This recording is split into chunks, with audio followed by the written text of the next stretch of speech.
My diagnosis happened because at primary school, one of the teachers noticed that I was falling, wasn't moving the same as other people, went to local doctors, and they passed me on to a specialist, a neurologist in Cheltenham. He came out with that obviously it was SMA.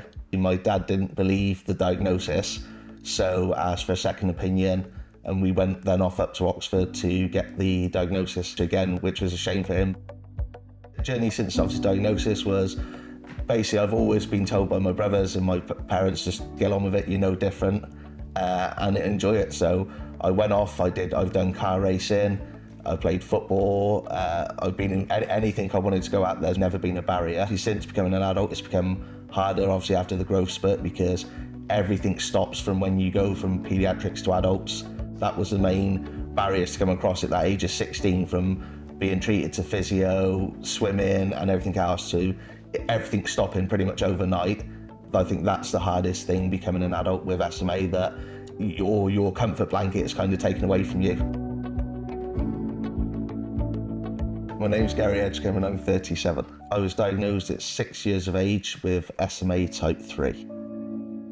I work for a charity, work to do with SMA.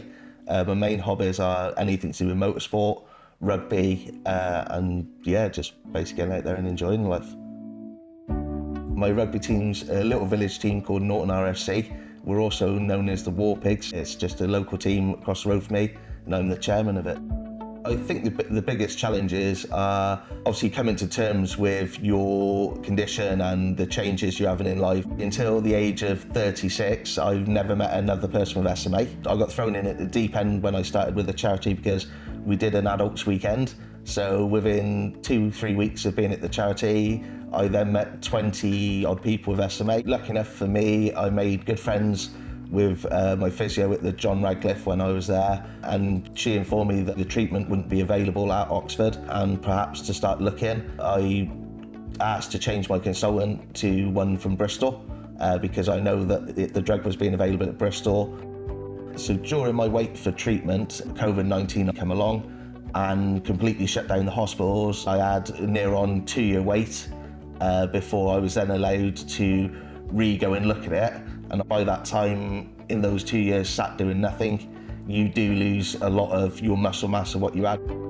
The day the phone call was, it was literally one of the best days of my life, to say that you've got a second chance at life and a second chance as an adult to try and regain what you've lost over the previous years.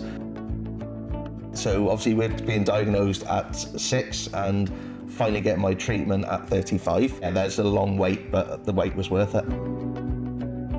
So I've been on treatment now for just over 2 years. It's going really well. I'm improving on arm strength and shoulders and top of the body. Treatment is just giving me that attitude back to life. It's been like a second chance at life, a new lease. You get your energy back from the treatment. So I still get to enjoy those times away with my family, the racing, going out for meals. I had my last test down with the physio after my treatment, and we had some improvements again. At the minute, really enjoying myself, work's going really well, family life's a great balance, racing's been an amazing season. So at this precise moment in time, I'm on cloud 9, and it's phenomenal at the minute. My family has always been a massive part of my life. They said they noticed a massive difference. It's wearing off on everyone because I'm excited to go to work every morning, I'm excited to exercise. Plans for the future are to continue on the journey with the treatment. Enjoy life, enjoy the opportunities and the chances I get given. I've got a few big things coming up next year with the charity, which would be amazing. One of them involves being dragged 100 odd miles across the Cotswold Way to raise money for SMA. The main message I would convey to others was, at the first opportunity you get a chance to have a treatment, take the chance, because it's the best opportunity you possibly have to become the person you want to be and the person you can become. Once you're on it, it's giving you that chance of keeping you very stable and steady. The first opportunity you get to have treatment is the best opportunity.